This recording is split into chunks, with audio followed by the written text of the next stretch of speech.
News 18 ಡಿಜಿಟಲ್ಗೆ ಸ್ವಾಗತ. ನಾನು ವಿನಾಯಕ ತೊಡರನಾಳ್. ಸರ್ಕಾರ ಕನ್ನಡ ಶಾಲೆಗಳ ಉಳಿವಿಗಾಗಿ ಹೊಸ ಹೊಸ ಯೋಜನೆಗಳನ್ನ ತರ್ತೇವೆ, ಬಡವರ ಮಕ್ಕಳು ಶಿಕ್ಷಣ ಪಡೆಯಲಿಕ್ಕೆ ಹೊಸ ಶಿಕ್ಷಣ ವ್ಯವಸ್ಥೆಯನ್ನ ತರ್ತೇವೆ ಅನ್ನುವಂತ ಘೋಷಣೆ ಮಾಡ್ತಲೇ ಇದೆ.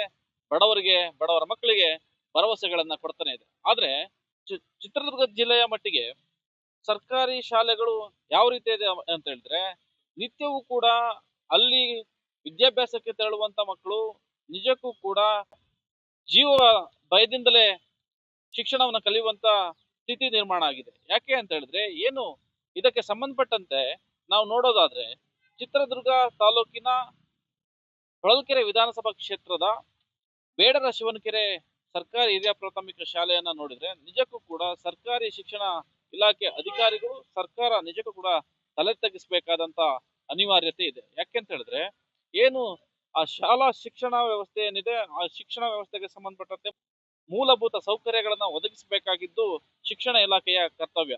ಆದ್ರೆ ಈವರೆಗೂ ಕೂಡ ಶಿಥಿಲಾವಸ್ಥೆಗೆ ತಲುಪಿದಂತ ಸರ್ಕಾರಿ ಶಾಲೆಗಳ ಕಟ್ಟಡವನ್ನ ಮರು ನಿರ್ಮಾಣ ಮಾಡುವಂತ ಕೆಲಸಕ್ಕೆ ಚಿತ್ರದುರ್ಗ ಶಿಕ್ಷಣ ಇಲಾಖೆ ಮುಂದಾಗಿಲ್ಲ. ಆ ಕಾರಣಕ್ಕಾಗಿ ಶಿಕ್ಷಣಕ್ಕೆ ಒತ್ತು ನೀಡಬೇಕಾದಂತ ಅಧಿಕಾರಿಗಳು ನಿರ್ಲಕ್ಷ್ಯವನ್ನ ತೋರ್ತಾ ಇದ್ದಾರೆ ಅನ್ನುವಂತ ಗಂಭೀರ ಆರೋಪ ಕೇಳಿ ಬಂದಿರ್ತಕ್ಕಂಥದ್ದು. ಅದ್ರ ಜೊತೆಗೆ ಏನು ಬೇಡರ ಶಿವನಕೆರೆ ಸರ್ಕಾರಿ ಶಾಲೆ ಇದೆ, ಇಲ್ಲಿರುವಂತ 5 ಕೊಠಡಿಗಳಲ್ಲಿ ಈಗಾಗಲೇ 2 ಕೊಠಡಿಗಳು ಸಂಪೂರ್ಣ ಶಿಥಿಲಾವಸ್ಥೆಯನ್ನ ತಲುಪಿದಾವೆ. ಮೇಲ್ಚಾವಣಿ ಪೂರ್ತಿ ಕುಸಿದು ಹೋಗಿದೆ. ಇರುವಂತ 3 ಕೊಠಡಿಗಳಲ್ಲಿ 1ರಿಂದ 7ನೇ ತರಗತಿಯ 63 ಮಕ್ಕಳು ಪಾಠವನ್ನ ಕಲಿಯುವಂತ ಅನಿವಾರ್ಯತೆ ಅಲ್ಲಿ ಎದುರಾಗಿದೆ. ಆದ್ರೆ ಅಲ್ಲಿ ಬೆಳಗಿಂದ ಸಂಜೆವರೆಗೂ ಏನು ಪಾಠವನ್ನ ಕೇಳುವಂತ ಮಕ್ಕಳು ಮತ್ತೆ ಪಾಠವನ್ನ ಮಾಡುವಂತ ಶಿಕ್ಷಕರು ನಿಜಕ್ಕೂ ಕೂಡ ಭಯದಲ್ಲೇ ಪಾಠವನ್ನ ಮಾಡಬೇಕು ಮತ್ತೆ ಪಾಠವನ್ನ ಕೇಳಬೇಕಾದ ದುಸ್ಥಿತಿ ಎದುರಾಗಿದೆ. ಯಾಕೆಂತ ಹೇಳಿದ್ರೆ, ಅಲ್ಲಿರುವಂತ ಕಟ್ಟಡಗಳು ತುಂಬಾ ಹಳೆಯದಾಗಿದ್ದು ಗೋಡೆಗಳು ಕೂಡ ಬಿರುಕು ಬಿಟ್ಟಿದ್ದಾವೆ, ಮತ್ತೆ ಮೇಲ್ಚಾವಣಿಯ ಹೆಂಚುಗಳು ಕೂಡ ಮುರಿದು ಹೋಗಿರುವಂತದ್ದು, ಸಾಕಷ್ಟು ಹಾಳಾಗಿರುವಂತದ್ದು. ಅದರಲ್ಲಿ ಪಾಠ ಕೇಳಬೇಕಾದಂತ ಸಂದರ್ಭದಲ್ಲಿ ಯಾವಾಗ ಬೇಕಾದ್ರೂ ಏನಾದ್ರೂ ಆಗಬಹುದು ಅನ್ನುವಂತಹ ಭಯ ಸಹಜವಾಗಿಯೇ ಆ ಮಕ್ಕಳಲ್ಲಿ ನಿರ್ಮಾಣವಾಗಿದೆ.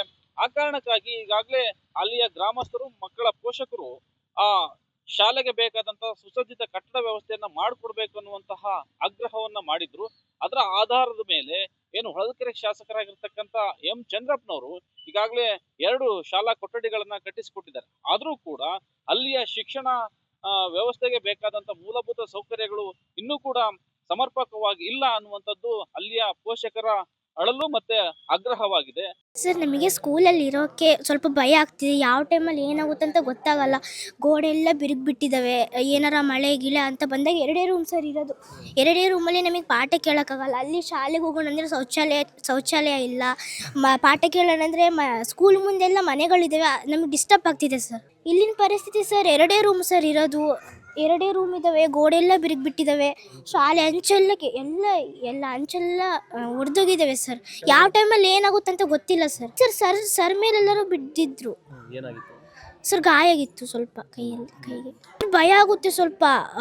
ಮಳೆ ಗಾಳಿಗೆ ಎಲ್ಲಿ ಹಂಚು ಬೀಳ್ತಾವ ಅಂತ ಸ್ವಲ್ಪ ಭಯ ಸರ್, ಅಷ್ಟೇ ಸರ್. ಹೆದರಿಕೆ ಆಗುತ್ತೆ ತುಂಬ.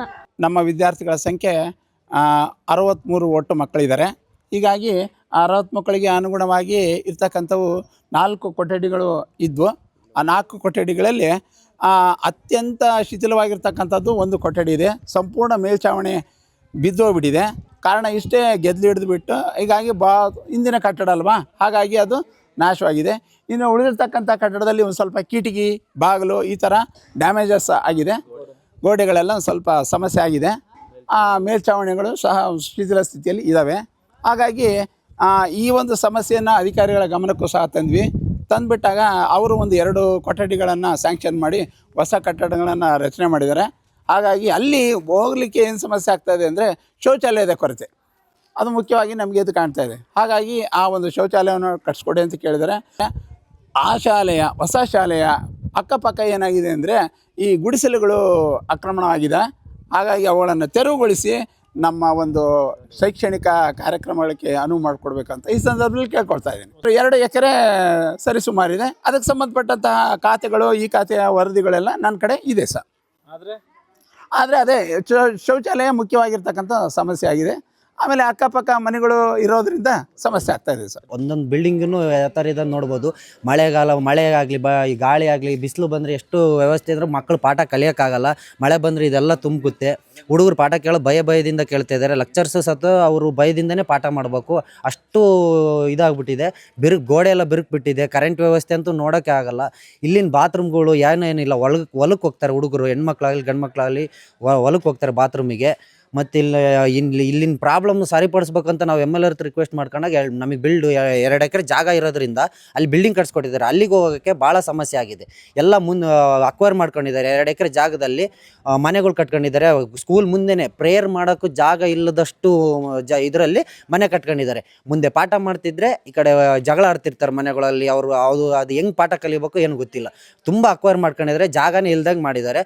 ಸ್ಕೂಲ್ ಕಟ್ಟೋಕ್ಕೆ ತುಂಬ ತೊಂದರೆ ಆಗಿದೆ. ಮತ್ತು ಮಕ್ಕಳು ಅಲ್ಲಿ 2 ಬಿಲ್ಡಿಂಗ್ ಆಗಿದೆ. ಇಲ್ಲಿಂದ ಅಲ್ಲಿಗೆ ಪಾಠ ಕೇಳೋಕ್ಕೆ ಲೆಕ್ಚರ್ ಕರ್ಕೊಂಡು ಹೋಗ್ತಾರೆ. ರೋಡಲ್ಲಿ ಇಲ್ಲಿಂದ ಅಲ್ಲಿಗೆ ಹೋಗೋ ಅಷ್ಟೊತ್ತಿಗೆ ಏನಾಗುತ್ತೆ ಅನ್ನೋದು ಗೊತ್ತಾಗಲ್ಲ. ಅಲ್ಲಿಂದ ಊಟಕ್ಕೆ ಪ್ರೇಯರಿಗೆ ಇಲ್ಲಿ ಕರ್ಕೊಂಬರ್ತಾರೆ. ಪ್ರೇಯರ್ ಆದಮೇಲೆ 2 ರೂಮ್ ಇರೋದ್ರಿಂದ ಅಲ್ಲಿ ಕರ್ಕೊಂಡು ಹೋಗ್ತಾರೆ. ಇಲ್ಲಿ ಏನಾರು ಮಳೆ ಗಿಳೆ ಬಂತಂದರೆ ಒಂದೇ ರೂಮ್ನಲ್ಲಿ 1 ರೂಮ್ ಚೆನ್ನಾಗಿದೆ, ಒಂದೇ ರೂಮ್ ಚೆನ್ನಾಗಿರೋದು ನಾಲಿಕಲಿ ರೂಮು, ಅದರೊಳಗೆ ಅಷ್ಟರೂ ಅಲ್ಲೇ ಕೊಡ್ತಾರೆ.